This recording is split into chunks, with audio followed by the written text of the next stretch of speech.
Ndugu zangu wa Tanganyika na Watanzania kwa ujumla, imegundulika kwamba mateso na maisha magumu na taabu za Watanzania vitaendelea kuongezeka siku zote.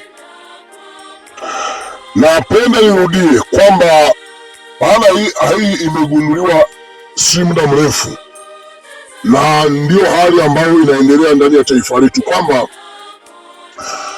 Watanzania Watanganyika na Watanzania wote kwa ujumla, yani tutegemee kwamba maisha yataendelea kuwa magumu na mabaya sana sana kupita kiasi.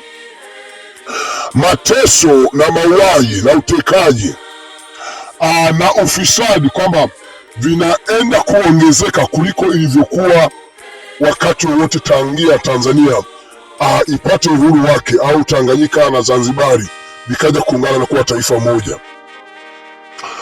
Na wengi mpaka sasa hivi watu wengi wanajiuliza sababu ni nini?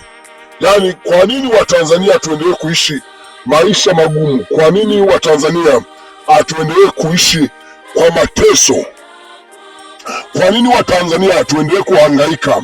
Kwa nini Watanzania tuendelee kutaabika? Na haswa hapa wanaoumia sana, yaani wanaoumia sana ni Gen Z ndio tunaumia sana.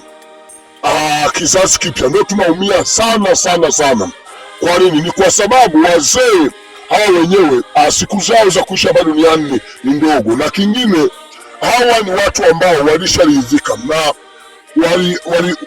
na wengi wao hata waliweza kujiimarisha kipindi cha nyuma. Sasa sisi ndio tutakuja kuumia zaidi kwenye hili jambo ambalo limegunduliwa au linaaminika kwamba linaenda kutokea. Najua hata Watanzania wenyewe hali mnaiona ndani ya taifa letu hapa kwamba hali inaenda kuwa ngumu sana sana sana, na haswa kwa sisi vijana. Na ndio maana siku zote tunahimiza kwamba vijana lazima tuamke, lazima tulichukue taifa letu. Maana wengi wanazidi kujiuliza inakuwa aje, yani sisi tunakuwa kwenye hali ngumu kiasi hiki. Je, ni kwa sababu labda vijana wa Kitanzania hawajui kufanya kazi? Hiyo sio kweli. Akitokea mtu yeyote akisema kwamba Tanzania hawafanyi kazi, mimi sijui atakuwa niona Watanzania gani. Mimi mwenyewe ni Mtanzania. Najua marafiki zangu wote watu niusoma nao, yaani tangia tunasoma, ukisikiliza mawazo walikuwa nayo, walikuwa wanaamini kwamba Tanzania ni nchi ambayo itawapa fursa zote za kuweza kujiendeleza na kufika wanakotaka, kama ni kwenda Ulaya, kufanya biashara kiurahisi sana, pata vyeti vya kusafiria, vitambulisho, hati za kusafiria kama pasipoti nini. Lakini tumekuja kuona kwamba kumbe Tanganyika tunaishi ndani ya ukoloni. Yani tumetawaliwa, sio kwamba yani tunaongozwa. Hatuna viongozi, tuna watawala ambao ni madikteta, ambao ni wauaji, ambao ni mafisadi, ambao ndio wanaotuharibia maisha yetu, wakandamizaji, wanyonyaji, wanaotunyonya. Maana muda sio mrefu nimesikilia mzee huyu Butiku huyu amekuja kwenye media pale, anaongea, akaanza kuwafokea wale wa media, akamwambia najua ninyi hamna hela, ndio maana sijui nini ninyi hamna hela, niye vijana tumewapa kazi, kila mtu kujishughulisha hivi. Huyu mzee huyu ni mshenza na akili, au labda amechanganyikiwa? Yani sijui kama huyu atakuwa amechanganyikiwa. Yani anawafokea na wale na wamekaa kimya tu, wana listen, yani wanaona kama anachokisema ni point. Mzee yule atakiwa kwanza awe ameshakufa, maana amekosa akili, amekosa hekima, amekosa na busara. Yani kusema vijana wa Kitanzania hawafanyi kazi, nenda uangalie, nenda uulizie. Mimi sijui, I don't know, labda wewe sehemu ulipo, lakini mimi asilimia kubwa ya vijana ambao nawafahamu wana haso kweli kweli, wanajua maana ya kuhaso. Yani kama ni kutafuta pesa wanaweza, lakini kumbe mifumo yote ilishaharibiwa muda mrefu sana. system, mifumo ya utawala ndani ya taifa letu hairuhusu, haitoi nafasi kwa vijana kuweza kuexplore dunia na ulimwengu, sio mazingira tu ya Tanzania. Kwa hiyo wanaosababisha vijana tuwe victim ni hawa wazee hawa, ambao sisi tunapoongea maneno wanaona kwamba tunapinga serikali, lakini hawajui kwamba serikali iliyopo ina mifumo ya zamani sana, mifumo ambayo haiwezi kutufikisha sehemu yoyote, haiwezi kutusaidia chochote kulingana na hali halisi ya dunia ya sasa. Wala sasa, kwa hiyo watu wa wengi hawajui tatizo liko wapi, yaani shida ni nini, kwamba Tanzania au Watanzania tunaenda kupitia wakati mgumu kuliko wakati wowote tangia Tanzania ijulikane na itambulike kimataifa kama nchi inayojitawala. Inakuwa kuwaje? Je, ni kwa kuwa labda hatuna rasilimali, au ni kwa kuwa labda nchi yetu ni masikini na ni fukara kama wanavyosema? Je, kweli Tanzania ni nchi masikini kama tunavyosikia wanasema viongozi wetu, au ni ukosefu wa viongozi ambao ni wazalendo, ambao wanapenda wanapenda wananchi wao, wanajisacrifice, sio kuwa na viongozi hawa ambao ni wauaji. Kwa hiyo shida, unaweza kujiuliza sasa, shida ni nini? Tatizo ni nini hapa? Tatizo ni nini? Tatizo, niwaambie Watanzania, imekuja kugundulika kwamba tatizo na chanzo kikuu cha maisha magumu, mateso na mauaji na shida zote na taabu zote ambazo Watanzania tunapitia au tumekuwa tunapitia kwa muda wa miaka mingi, wamesema kuna vyanzo viwili. Chanzo ni cha kwanza kabisa, chanzo cha kwanza ni CCM. Najua watu, kila Mtanzania anayenisikiza anaelewa CCM ni nini. Ni hiki chama ambacho kimekuja kubadilika ikawa ni genge la wahalifu, ambao unajua kazi ya wahalifu kwenye taifa lolote, wanaita gengi.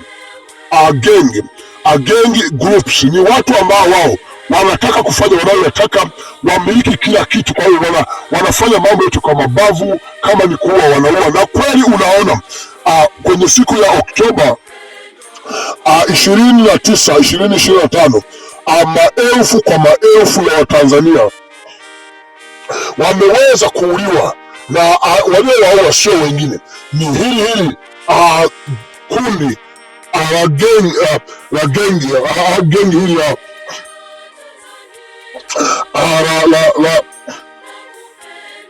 la CCM. Wamewaua maelfu kwa maelfu ya Watanzania. Kwa hiyo hawa ndio wanaonekana ndio kiini, yani chimbuko la maisha magumu, la mateso, mauaji, shida, taabu zote za Watanzania. Iwe ni kukosa huduma bora, maji, miundombinu, yani nasema taabu zote na shida zote ambazo zinaonekana Tanzania, chanzo kikuu, yani kiini kabisa, chimbuko ni CCM. Na hiki ndicho chanzo ambacho kinasemekana kwamba ndio chanzo kikuu kabisa ambacho kinaenda kusababisha haya mateso, maisha magumu ambayo Watanzania hatujawahi kuyashuhudia ndani ya taifa letu. Na ndio maana tunaendelea kuhamasisha, ndugu zangu wa Tanzania, Tanganyika kuna msiba wa kitaifa, maana vyombo vya ulinzi na usalama nchini Tanzania vimewaua wananchi wa Tanzania au Watanganyika maelfu kwa maelfu. Kwa hiyo kuna msiba. Sasa ndio maana siku zote tunahamasisha, tunasema Watanganyika na Watanzania wote kwa ujumla, kama tunahitaji kupata maisha mazuri, kuepukana na maisha magumu, mateso, shida zinaweza zisiishe, shida zote, lakini shida zinaendelea kuongezeka. Kwa hiyo tunachotakiwa kufanya ni nini Watanzania? Lazima tuandamane.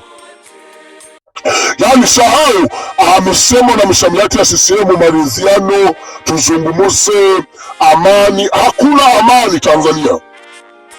Hatuwezi kuwa tunapitia mateso na taabu za namna hii, alafu hao wanatuambia kwamba tulinde amani. Amani ya nchi gani? Nchi gani? Usalama wa wakina nani? Mbona Watanzania wanachukuliwa au wanatekwa na kuuliwa mchana kweupe? Wewe usalama wanaoongelea wanatuambia usalama gani? Kwa hiyo ndugu zangu wa Tanzania, lazima tujue kwamba mateso yetu, maisha magumu, taabu, kiini na chanzo na chimbuko lake ni CCM. Wala tusongee kwamba ni Kikwete, ni mtu mmoja mmoja. Hapana, Kikwete anaweza kufariki kesho, lakini kama CCM bado ipo, mimi naendelea kusema Watanzania tutakufa hovyo. Na ulishawasikia kwenye kauli zao, hawaongelei wala hawatambui mambo ya haki. Hawaelewi misamiati ya uhuru wa Tanzania au wa Tanganyika. Yaani huo msamiati haupo. Wao wanazidi kusisitiza amani. Kwa maana yaani amani ndio kadhani wanakachukulia kwamba unavuruga amani, kwa hiyo tunaruhusiwa kutumia bunduki kuua, shoot and kill. Unaona? Lakini chanzo kingine na sababu nyingine ambayo yenyewe kweli ni ya msingi sana. Wanasema Watanzania sisi wenyewe au Watanganyika kwa Tanzania bara na Wazanzibari, sisi wenyewe ndio tumekuwa chanzo cha mateso, chanzo cha maisha magumu, chanzo cha shida, chanzo cha kuhangaika, chanzo cha kutekwa na kuuliwa. Watu wamekuja kugundua kwamba sisi Watanganyika na Wazanzibari au Watanzania kwa ujumla ndio tumekuwa sababu kubwa, maana tumeendelea kuwasikiliza hawa washenzi, genge la mifisadi, genge la mitekaji, genge la miuaji, kwamba tumeendelea kuwasikiliza hawa watu. Angalia wanavyowateka akina Polepole, angalia Watanzania au Watanganyika wengi wanavyoozea magerezani, wako mahabusu. Hata rais mwenyewe anadiriki kusema mbele ya umma wa Watanzania kwenye media, tunasikiliza wote kwamba Watanzania wengi wanaozea magerezani au mahabusu kwa makosa au kesi za kubambikiwa, kwa kumaanisha kwamba hawajafanya kosa lolote, lakini kuna mtu ambao tulimeamua kuwabambikizia kesi. Na hawa watu wanaobambikizia kesi wa Tanzania kwa ujumla sio wengine, tunajua ni polisi wenyewe, ni vyombo vya ulinzi na usalama. Ni kwa nini? Ni kwa sababu watu hawa hawana mafunzo yoyote ya kututumikia sisi wa Tanzania. Kwa hiyo ndugu zangu wa Tanzania, nani hii iko mikononi mwetu. Waamuzi sisi ndio tuna waamuzi wa kwanza na wa mwisho.